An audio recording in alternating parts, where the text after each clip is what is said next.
Hey everybody, welcome back, and today we are going to be covering Halloween 6, The Curse of Michael Myers. I am Cyborg, joined as always by Temp.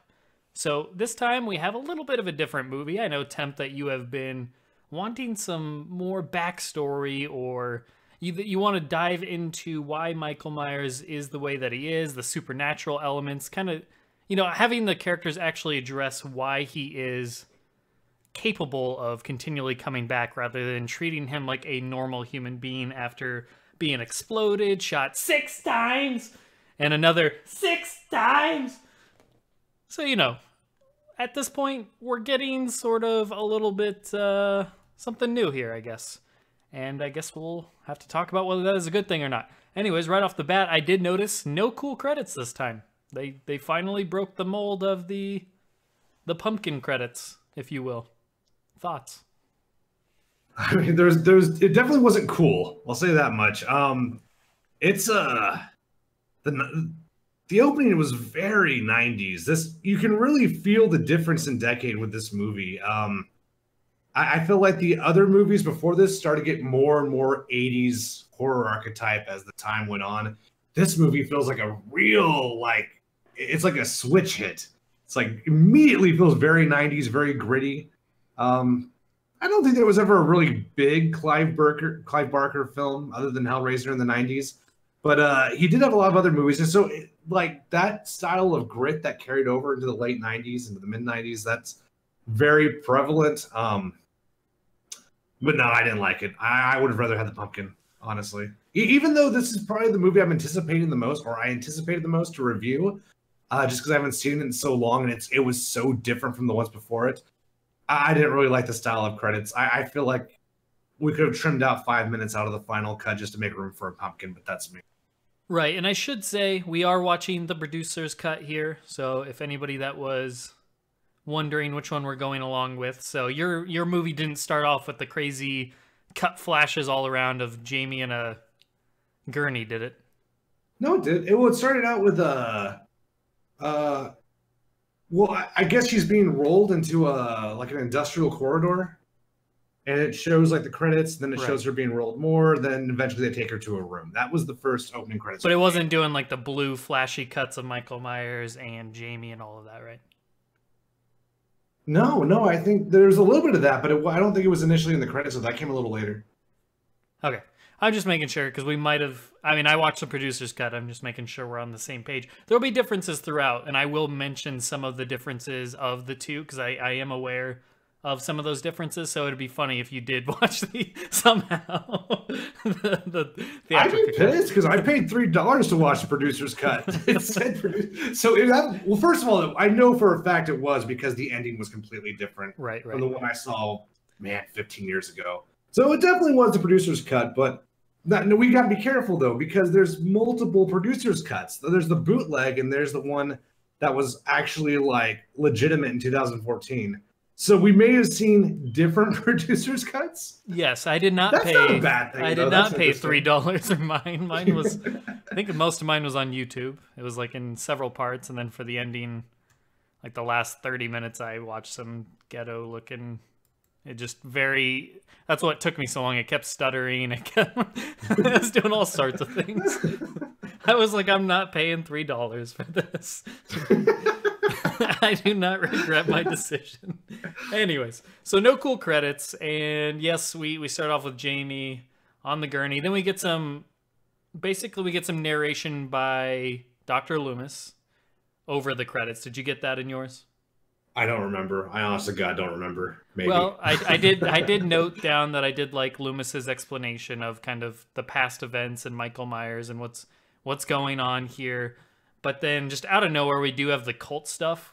I know, it's almost there right at the start of the movie, and I was just like, man. I mean, I knew what I was getting into going into this, even though I've never sat down and actually watched this movie from start to finish.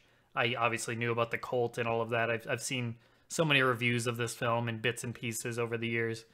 So I wasn't blindsided by it, but man, I just feel like if this was a first-time watcher and you had no idea what was going to happen in this film at all, just boom, there's a cult. I know we have the Man in Black in the last one, that kind of alludes to some sort of organization or somebody's, like doing something with Michael to get him back out there. But and we also do see some additional shots from Halloween Part 5 or Halloween 5 where Jamie's basically called out of the jail by the Man in Black. Jamie, come to me, so on and so forth. So she gets kidnapped and seemingly held captive for many, many years because she's older now, and it is not Danielle Harris, as you will notice. And we'll talk about that. Yeah.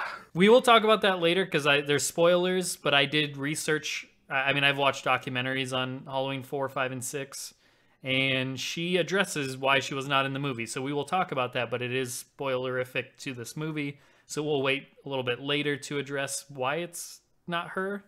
But yeah, so that's odd that we. I do want to throw in that cult stuff in the beginning. I'm pretty sure that's not in the original. I didn't remember that at all. I think the beginning of the other movie goes straight to her running out, and there's Michael Myers trailing her. I don't think any of that cult shit was in the original cut I saw back in the 90s. Pretty sure it was. Possible. Yeah, that's not one of the changes I know about. But yeah, anyway, so we got the cult right off the bat. So it's already, you're like, whoa, what is this? It's kind of doesn't really ring true as a Halloween film for that reason. It's like, hold on now, we got cults and stuff. Is this Halloween 3? What's going on? Not really sure.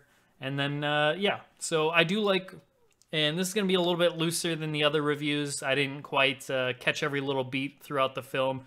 I was more just watching it, and then I would note down something every once in a while that caught my interest or that I wanted to discuss. So there's going to be a lot of the film that the minor beats that probably don't get addressed here. But anyways, the next thing I have noted down here is I enjoyed the Psycho radio show. I thought that was great. You have this obsessed Michael Myers fan, and he's talking about, you'd probably like Dinner with Dahmer and mentioning other serial killers, real-life serial killers. So I thought that was kind of interesting.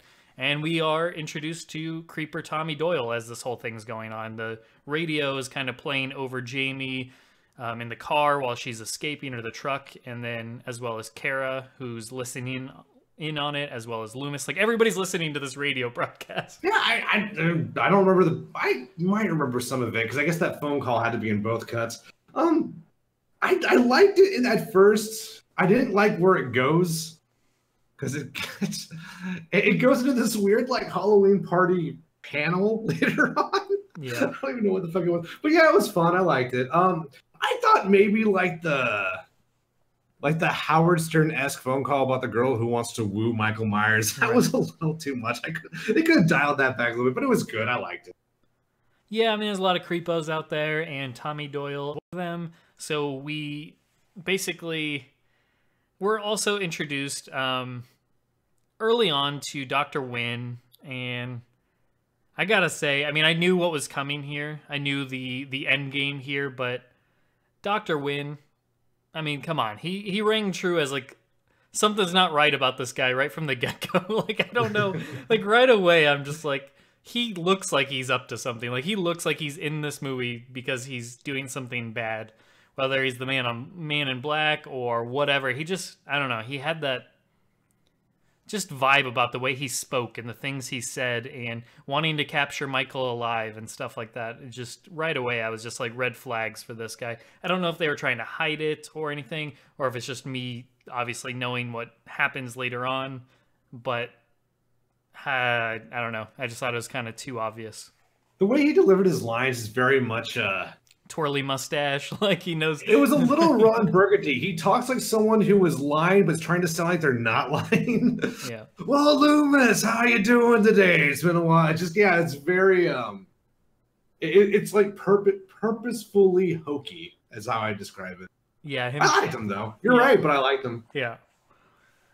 So yeah, we get introduced to him, and he is a callback to, obviously, the original film with Dr. Wynn is the one that Loomis talks to originally. It's not the same actor, from my understanding, but yeah, he was in the original Halloween, and yeah. So then we get introduced to Kara's family, who are living in the Myers house, which not a good idea, but I guess the father of Kara, the grandpa of Danny, the young boy that's being talked to by the Man in Black, to kill for him.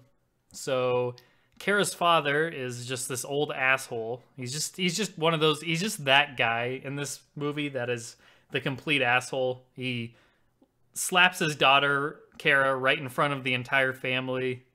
He's just a complete shitbag to his entire family. He calls Danny a bastard. Yeah, he's just no good. And I guess it's explained why they're living in the Myers house is because he couldn't sell the house, so they just moved into it or something like that. So sounds like he's doing his brother a favor. It sounds like his brother couldn't get rid of the house, and yeah, something like that. Basically, it was a steal for him to move in, but it ended up biting him in the end. Exactly. So yes, so we're introduced to this guy and the rest of the family. And then the next real note I have here is we do get Michael doing some of his Michael-y things, in that he essentially, when the wife of the asshole is, trying to pack her bags and get the hell out of Dodge because she knows something bad is about to go down, and she's on the phone. I like that Michael's in the background, out of focus. I guess we should mention, like I said, we are going to be jumping around a bit. We do see Jamie at the beginning. She gets away from Michael. She hides the baby in the bus station and then gets away from him, basically, in a truck. But then he catches up with her and then stabs her. We are assumed that she has now died from Michael's hands. And, yeah, in the theatrical cut, he actually does kill her right there. He basically picks her up and slams her onto like a pitchforky thing and then turns it on even. Like he shoves her down further into it and then turns the machine on. So she is legit dead in the theatrical cut at this part. But in the producer's cut, she lives on a bit longer. She doesn't actually die from the stab wound. She is in the hospital, which explains why we see Tommy Doyle and Loomis meet up, which is one of those holes in the theatrical cut because you just randomly see Tommy and Loomis both in the hospital, and they come across each other like randomly with no explanation whatsoever. So that's one of those things. We also did get more Loomis in the producer's cut as well. He explains that he got skin grafts so that way people weren't scared from him or scared of the way he looked from the burn scars that he had from Halloween 2. Jumping ahead a little bit, we do see about halfway through the movie, Jamie is indeed killed anyways, so she does not make it through this film in any cut, because when she's in the hospital, and yeah, she basically gets a silencer pistol put up to her head, and when she's still in a coma or whatever, knocked out, and gets shot in the head. Basically, her time was done, is what was said. So her job is done. So they just needed her to give birth to the baby.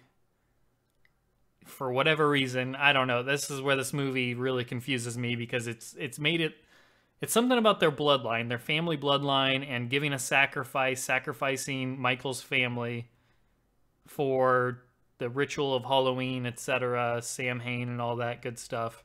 And yet, why not just kill Jamie and then be done with it? Why the baby? I guess I didn't really understand that. I think the baby needs to grow up and procreate so they can have another sacrifice. That's my assumption. So they need to keep sacrificing from that same family or something? I think so. It has to be that lineage, and I think that's why Daniel was supposed to be the new Michael. Right. That's why near the end he's kind of getting indoctrinated. Yeah. Okay. So I'll buy that. I could be wrong about all that. I mean, I'm not. It doesn't sound out of the realm of what this movie's doing, so I'll take it as fact. Please let us know in the comments if you know exactly why what was happening with this baby. And I would love it if there's like the juiciest paragraph of information in the comments after this video. That would make me smile like nothing else. Please, if you're a Halloween 6 expert, let us know. Anyways, so then we flash forward a little bit, and there's this douchey, they're at this like concert gathering or whatever, like you were talking about, this party outside at a park or whatever. And I do like that the douchey guy that's just in his underwear and like a trench coat, he gets into the wrong van. he goes to get in his van, and then he ends up getting into the sanitarium or whatever, the wrong van. He gets in that one, and then Michael's already in there, and he's like, what the? You just realize, like, like where the like he's looking for something in the van, like he realizes he's in the wrong van, and then he gets killed instantly. So I thought that was kind of a cool scene. Then they flash like they take the camera and move it over to the correct van just to like explain to you what just happened. I like that though. That was funny. It was the wrong van. It was one more over. No, but that would have been good. That would have been funny. But yeah, so the douchey guy once again gets it, just like the father eventually does die, or the father of Kara, I should say, dies. He gets electrocuted. Just like the mother of Kara got an axe to her head when she was trying to get the hell out of Dodge, as I mentioned before. And yeah.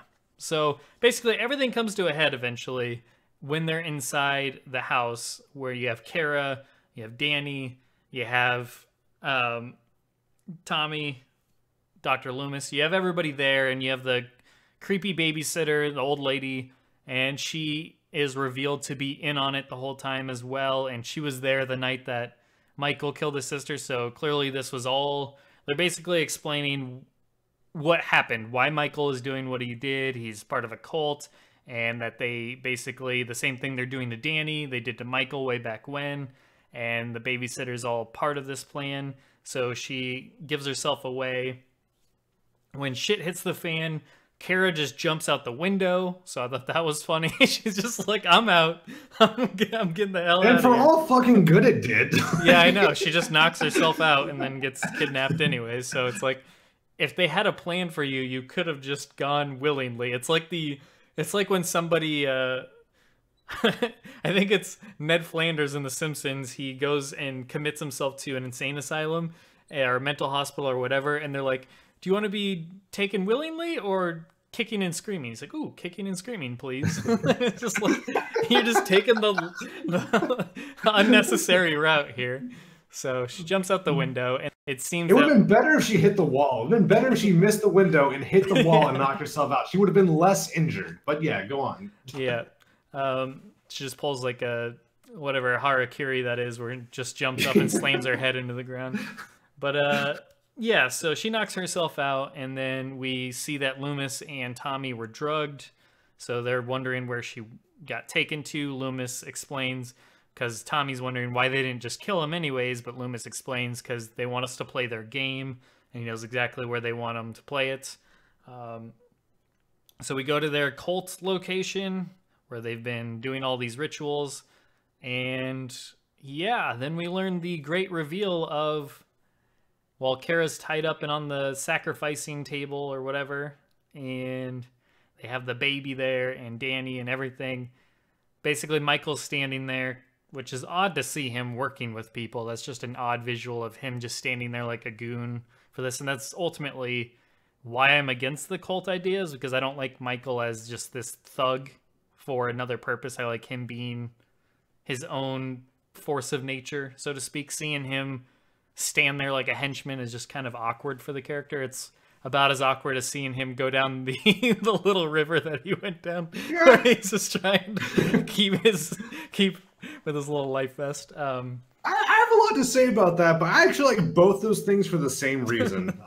But yes, I thought it was refreshing, but a lot more on that later. And the silly look of him isn't over. We get one more of those towards the end there. But anyway, so then we learn that it was Michael's baby that Jamie gave birth to. So incest, uncle, niece, gross. That is not.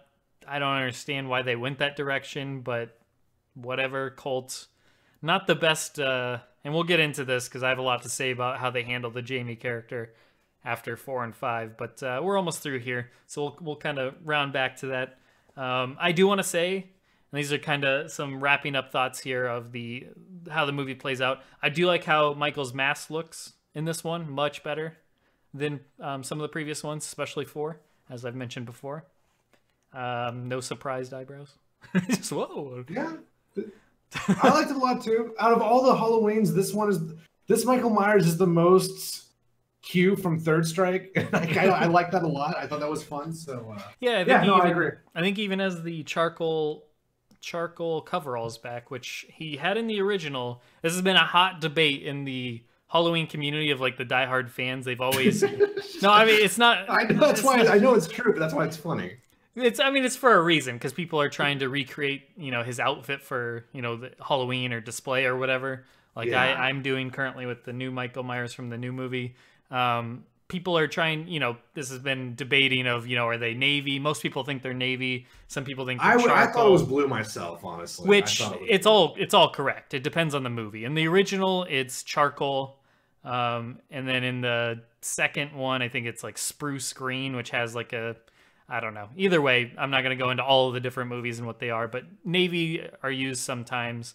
I think even the zombie ones, it's like brownish. I don't know. But either way, they've been changed throughout the thing. But yeah, navy's the one that's most common. Anyways, I just want to mention that I thought it was kind of a cool to bring back the charcoal ones. So at the end here, Michael is chasing Tommy, Kara, and the baby, and Danny, and they're trying to. Michael's trying to kill him, obviously, and Tommy has an idea, so he essentially, while they're trying to get through a locked door or whatever, he starts creating this thing on the ground, and as Michael's walking up to him, he gets stopped because he's in like a circle of runes. So, yeah, Tommy finds a way to defeat him using the power of the runes, which is the whole thing that this is based on anyways. Like I said, it has kind of a Halloween 3 tie, which is kind of funny in that way. It does, yes. I thought that was very interesting. Runes, etc. Yeah, in a good way. Yeah, it kind of ties the whole series together in a way. It brings it makes Halloween 3 a little bit more relevant to the franchise. I think that would have been an interesting take in a sequel, is to merge the two together. I thought that would have been interesting. Yeah, it's a missed opportunity for sure. So Michael is stopped. Tommy gets away. We see Dr. Wynn come up and to Michael, and then we see Michael clench his fist because Dr. Wynn is inside the circle. So presumably Michael can harm him if he's in the circle. I'm not quite sure how that works, but that's what happens. So we leave off on that. They are trying to get Loomis to go with them, and Loomis says, no, I've got some business to take care of here. So he stays behind. He goes to find Michael laying down inside the circle. He takes the mask off, but then it's Wynn laying down, and Loomis is now wondering what the hell just happened. And it appears that Michael and Wynn switched, so Michael is now the man dressed in black, whereas Wynn is in the Michael outfit. Still himself. He's not like Michael now or anything. And we don't really see anything from Michael other than that he walks away. He kind of looks to the side, then walks away in the shadows. So we don't know what he's up to exactly, but Wynn passes on the curse to Dr. Loomis, who looks at it. Ah! Ah! Oh, that scream is rough. Ah! It's so gurgly. Oh my god. So the curse is passed on, and even after he screams a couple times, he kind of almost comes to like a calm, which is odd. So I wonder if it's like setting in on him, because you see the mark on his arm. So I don't know what that means for Loomis, and that's something we can discuss, but he got the curse passed on him. Now, is that the curse of Michael? So is Loomis supposed to take on the role of Michael, or is he supposed to take on the Man in Black? Because that's what I'm not really entirely sure of. His face went blank, so I want to say Michael. When all the expression and terror left his face, that made me think Michael. Yeah, especially if Michael's the one dressed as the Man in Black. And I know that was just for the old switcheroo. He's not going to be running around naked. Or maybe he is. I don't know. Whatever. Nothing's out of question here. So, yeah. And, Michael's gone. So it kind of leaves off on a cliffhanger there, and we're not really sure what's going to happen. I'm sure it'll get great follow-up in the next film. So now let's just kind of hit the high notes here in terms of, let's go back to the film. What did you enjoy? What do you want to talk about now that we've covered that? I will now, I guess, start off the board here with the lack of Danielle Harris. So like I said, I did a little bit of research on that. So she wanted to be in the film, but the reason why they didn't have her in the film originally was because she was not an adult. They needed they need an adult, like someone that was 18 or over. Basically, they need a legal adult because when you're filming with a child actor or whatever, like there's all these rules. Basically, there's all these laws around it in the sense of you can't film too late or whatever, and you have to. There's all these rules you got to abide by. Whereas when it's an adult, it's obviously completely different. So what happened was they were gonna go and get an adult. Danielle she kind of felt a sense of ownership over the Jamie character, so she wanted to play Jamie. So she was going to do what she had to. So she even emancipated herself to play Jamie. So it's important to note here. She got emancipated purely to be able to play this role, because then she would be, considered an adult. She paid around $3,000 to $4,000 just to get that done, emancipation and all that. And then when she got the script, she didn't like what they were going to do with Jamie. She didn't like that. Basically, she saw like the incest angle they were going to play, and the fact that she dies so quickly and not in like a heroic death or anything. She just kind of gets killed really quickly and easily at the beginning. So she saw that, but then she even said, we'll make this work. And this is just her side of the story, obviously. But she didn't like how all that was doing, but she was going to stick it through because she wanted to, finish out the character at least. She wanted to stay. She didn't like the idea of someone else playing Jamie. She didn't like that. So she wanted to do it still. She said, we'll make it work. She figured she could probably sway him or something. And then basically what happened is they weren't going to offer her very much money. They were going to pay her scale. And they basically said that she's on the bottom rung basically on scale because she dies in the first act, so they weren't going to give her very much. She said something about they were only going to pay her like $800 or $1,000 for the week that she had to film. So she wasn't even going to make more than equal or more than what she had to pay just to get emancipated so she could do the role.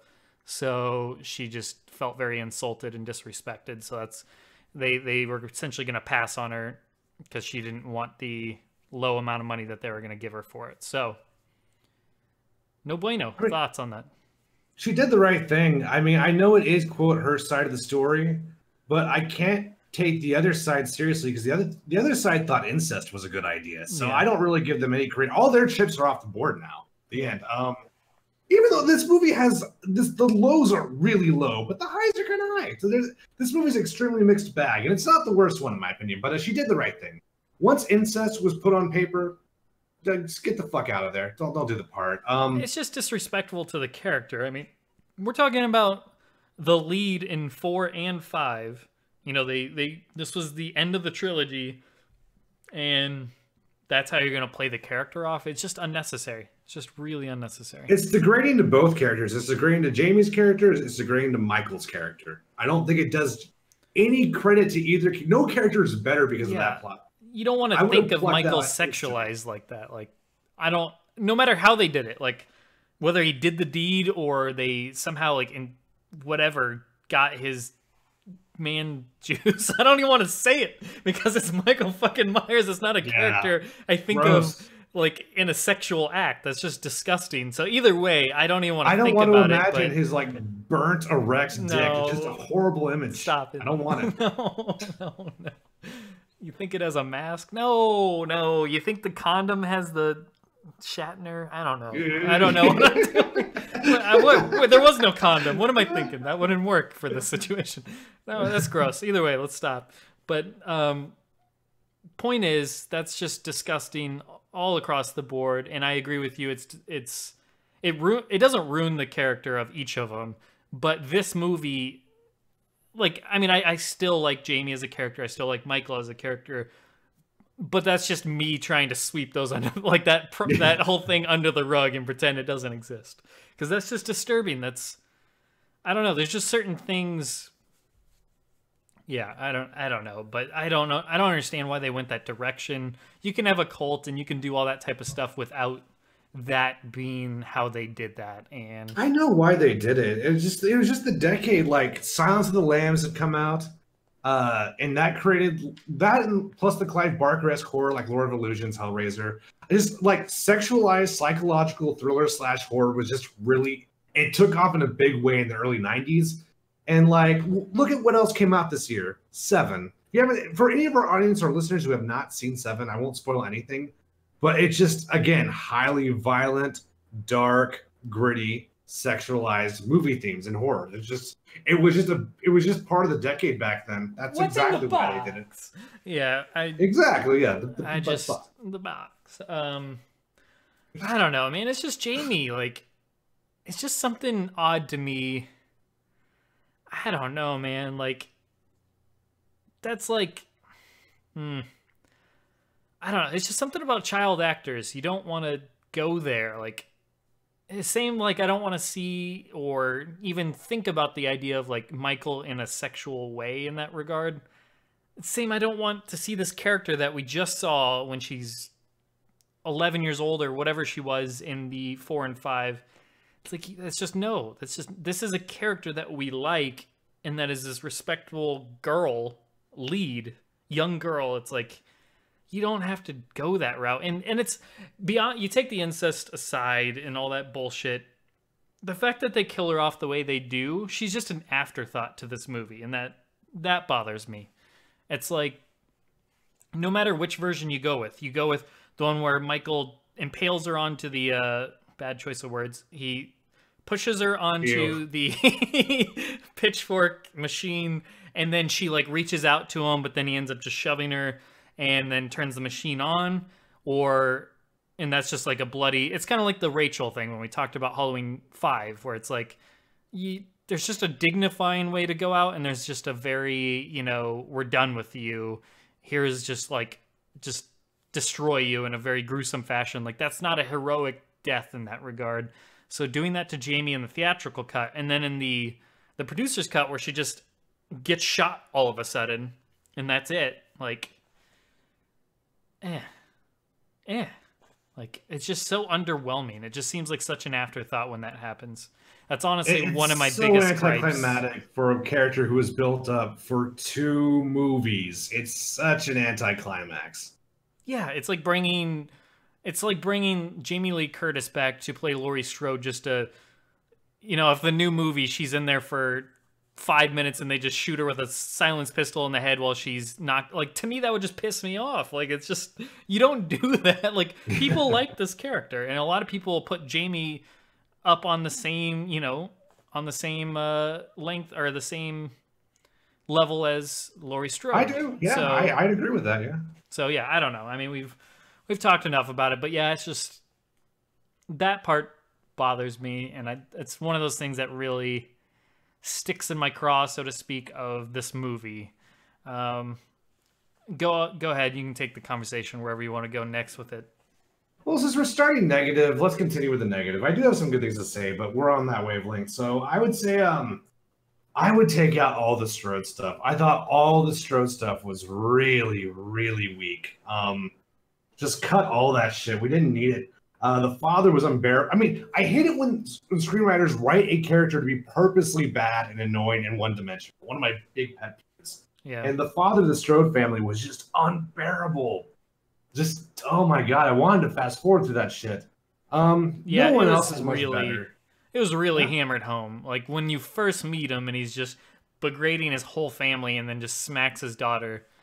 Like, yeah, no. I mean, that's just, there's no layers to that character. It is pure, you're a complete asshole. Too. It's like they won't know, it's like they think I won't know he's an asshole unless he commits domestic violence. I'm like, oh, he hit her. Now I think he's an asshole. It's like, come on, man. Just get rid of all that shit. Was weak. Just filler. I hated all of it. Another thing I didn't like was just, man, we haven't even started on Paul Rudd. He explodes, by the way. Not Paul Rudd. Paul Rudd doesn't explode. I was like, what? The father. Did watch different cuts. Holy shit. Michael Myers was it? No, the father, Kara's father, in the cut we watched, the producer's cut, he gets electrocuted. That's what we see, and then it kind of flashes to the outside, and you just see the lights flashing. In the theatrical cut, it's actually like more grandiose. His head explodes basically. So, yeah. I mean, I could take it or leave it.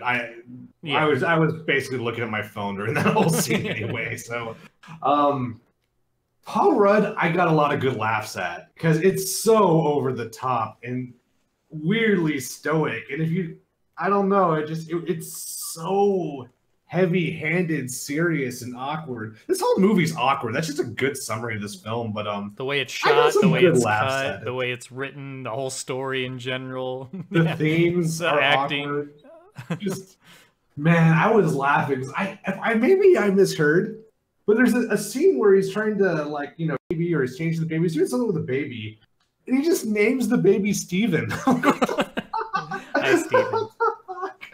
I'll take good care of you, Steven. I mean, why did the screenwriter think we needed to see that? It doesn't have anything to do with anything later. They don't call him Steven for the rest of the movie. He might as well have just been like, I'm going to name you Ben Tramer number 2. And like, I don't fucking know. Like, what's the point of it? So I would say it's mixed because it's so interesting. It's captivating when he's doing his thing on screen, but it's not good. Like, it's not even close to good. Also, just too much baby overall. I don't like the sound of babies crying. It grates on me. I don't like it. I can't help it. I don't dislike babies themselves. Sure, no, I'm with you. Don't like the sound of babies crying. Would have taken out about 90% of the baby. The cult stuff, like I'm pretty confident most of the cult stuff is new to the producer's cut. I'm pretty sure most of, especially the end, most of that stuff I'm pretty sure was not in the original cut because it wouldn't make sense. The original ending, Michael. I mean, the cult stuff's there in the theatrical. I don't know if all of those cult scenes. It's there in name. Like they talk about it a lot, but I don't think you see nearly as much. Yeah, I mean, you're probably right. I do know that towards the end, basically Michael in the theatrical cut, Michael butchers up the whole cult. Like he just like turns on him for whatever reason. So he kills off the whole cult, including Wynn, just randomly. And one of those like flashy, strobe lighty, you can hardly tell what the hell's going on type of thing. So he kills off the whole cult, and then he gets in a showdown with Tommy Doyle there at the end. Tommy Doyle beats him with a pipe, injects him with a bunch of crap, I think, with syringes and stuff, and then beats him with a pipe. And that's pretty much where it ends. So, and that's the ending they had to have if they wanted to go into H2O. So I mean, it's up to. I mean, some of our. I mean, they still leave it off on a cliffhanger where, in the theatrical, Donald Pleasance basically when they leave in the Jeep and Donald Pleasance stays behind or Dr. Loomis stays behind, all of a sudden he looks down and sees that Michael's mask is sitting there on the ground and that there's a syringe there, and that's when it like pans away, and then that's when you hear the ah! So yeah, it's I remember really that. That's what I remember the most. That's kind of what always stuck with me. And even as vague and as weird as that ending is, at least it doesn't turn Dr. Loomis into Michael Myers, which would have made pretty much any sequel after that impossible. The producer's cut very much feels like a final movie to me. So the cult stuff is actually okay sometimes. I didn't mind it for the most part. I disliked it when they did weird shit that I don't think should be in any movie, like incest. And I actually liked seeing Michael's like standing like henchman style in the background. I actually thought that was really interesting and refreshing. It's not a good movie though. I mean, that doesn't save the movie by any means, but there's things I like. Loomis is great. Yeah, Loomis is good. And I this really is like. Yeah. I was just gonna say this is Donald Pleasance's last performance as Loomis. As anybody that's followed the films does know, this was it for him. So yeah, this is pretty much the last we get of Loomis, and you get more of Loomis in the producer's cut, which is primarily the reason why we wanted to watch it. So yeah, it actually is one of my favorite lines in the franchise.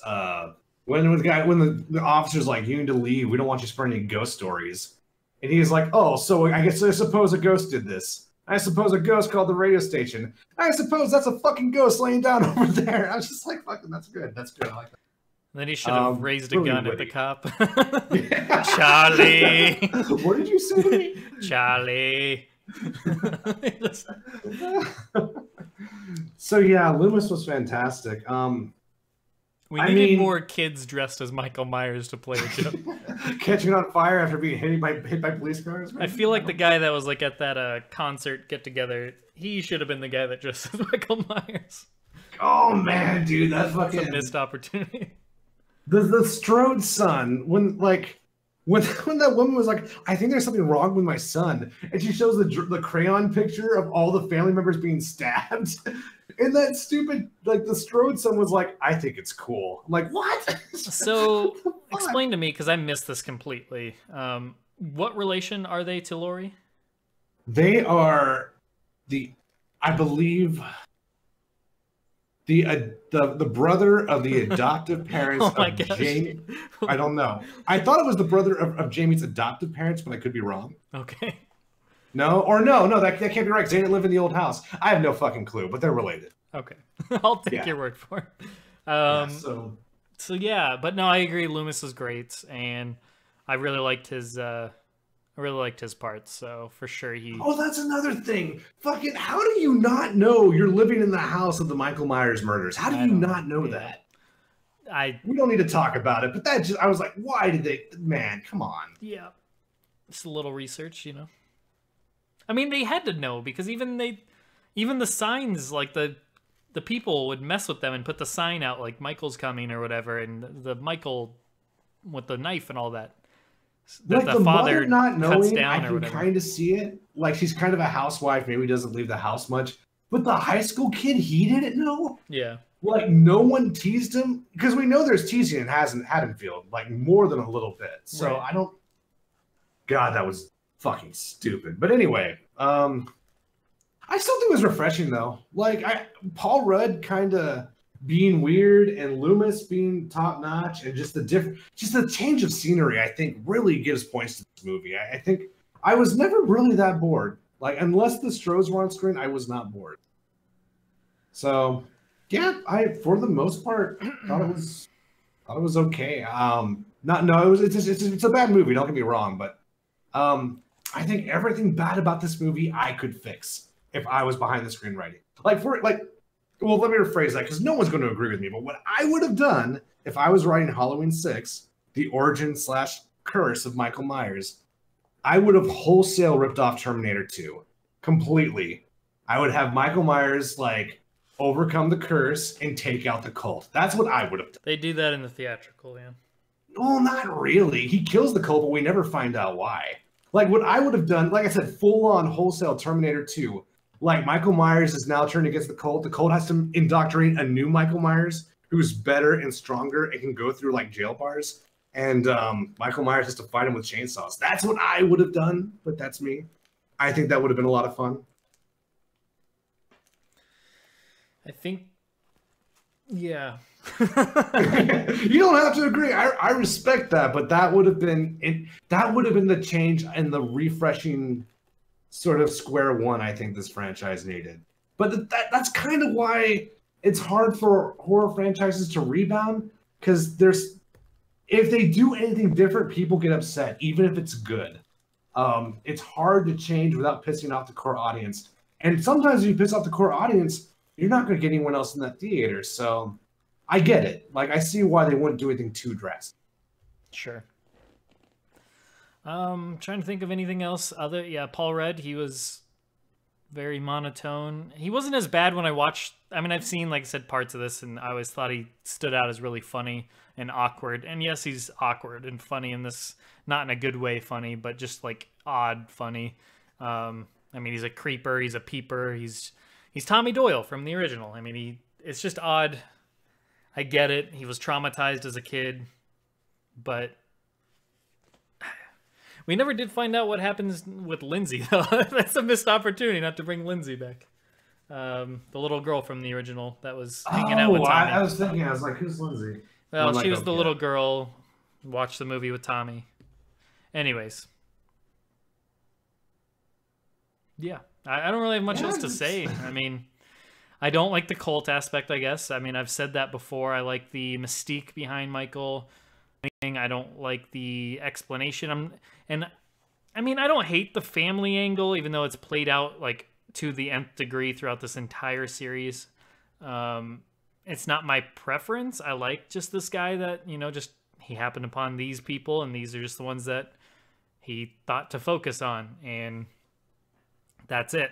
Move on. I feel like there's more chapters to write once you get beyond that. Like once it's over, either the person dies or manage to get completely away from Michael or whatever and just go off the grid and then he moves on to somebody else. I don't know, but I just think this is the nth degree of that. It's played up to a T of, you know, family. This is just, like I said, it's just exaggerated to the cult point and the incest point, and they just go crazy with it. And I'm just like, I just want to see Michael do his thing. I don't want all this extra fluff and filler of the cult. I didn't enjoy the cult scenes. I didn't enjoy those. I don't know. And the characters were pretty forgettable. The Strodes or whoever, I just thought they were all pretty forgettable. Probably the most forgettable characters in the entire series so far that we've watched.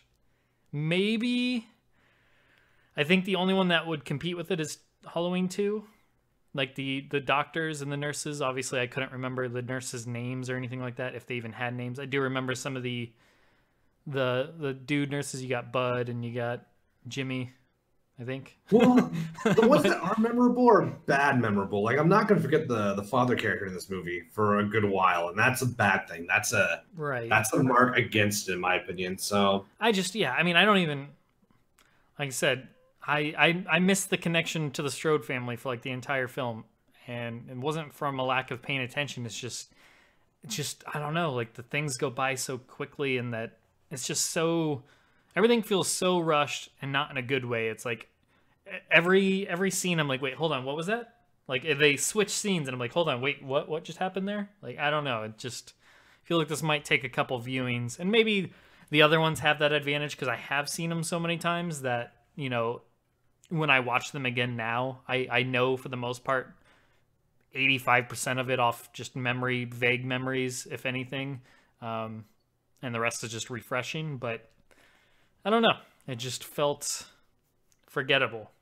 So on that note, I mean, we can kind of wrap this up and give our give our grades. Well, that's a good segue. Yeah, well, what's your score based on all that? This will be my lowest rating. I don't think that's to surprise anybody. Honestly, I'm almost throwing up at the knowledge that I'm almost positive you're going to give this a higher grade than Halloween 2 and Halloween 5, which scares me. Yes. That scares, yes, I am. It's, I do plan on at one point, probably before the new film comes out, I want to average out all of our grades and see like how the films rank, because we do grade things so differently to a degree. Some of them we've agreed on, a lot of them we've disagreed on. So it'd be kind of cool to see when you middle those out between ours where each film ranks amongst each other.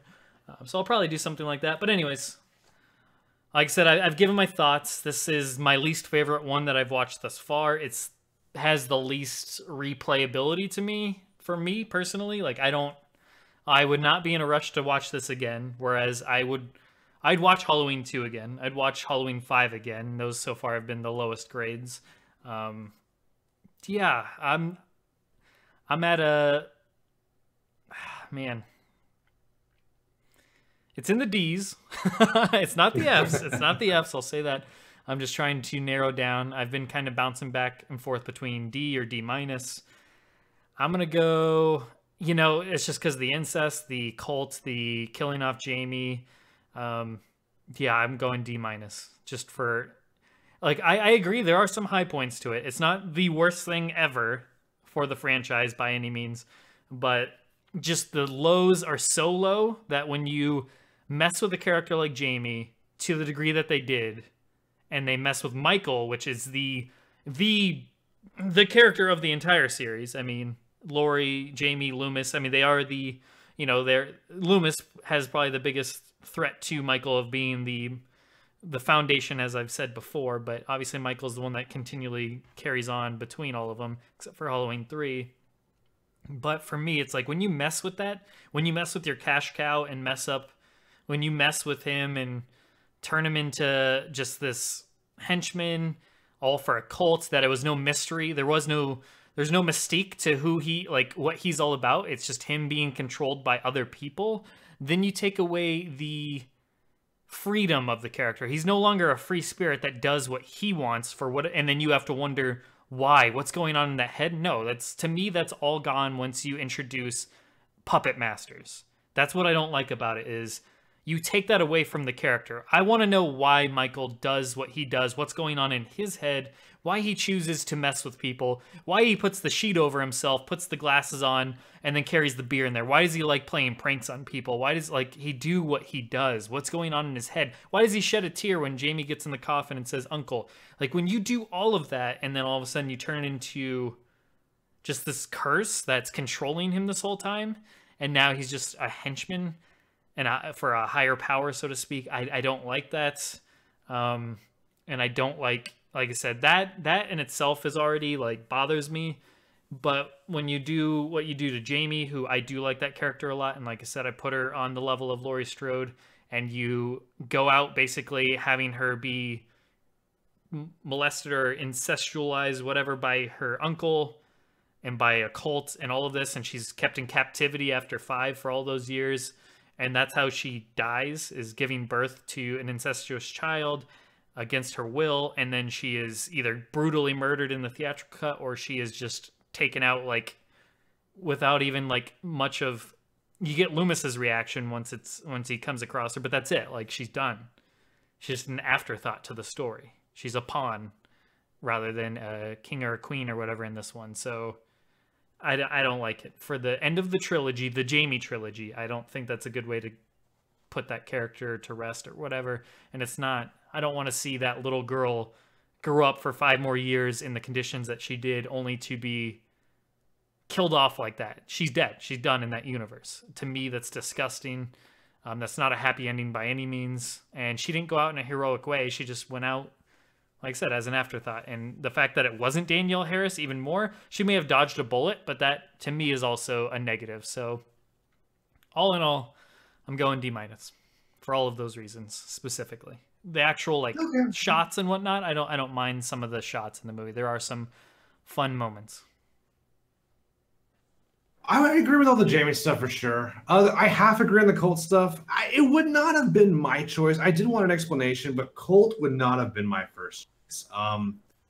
As for the score itself, I'm going to give it a C, just a solid C. It did some things really well. It did some things very badly, and it did some things very, very badly. I do agree that I don't like Michael Myers being a tool, but they had 5 movies to explain. They had 5 chances to give us a reason of why Michael Myers is the way he is, and they chose to kind of dance around it because they didn't want to deviate from formula. So I don't really have any sympathy for the creators, or even the fans. I don't have sympathy for anyone. They need to do something. So 6 gets the trophy just because they tried. No one else really tried.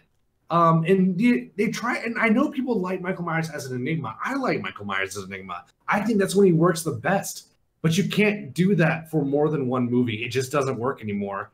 Because if the enigma requires all the characters to completely ignore the mystery of his immortality or his mobility or his sustenance, then it doesn't work anymore. I can't suspend belief. So I'm going to give it points for at least trying, which none of the other movies did.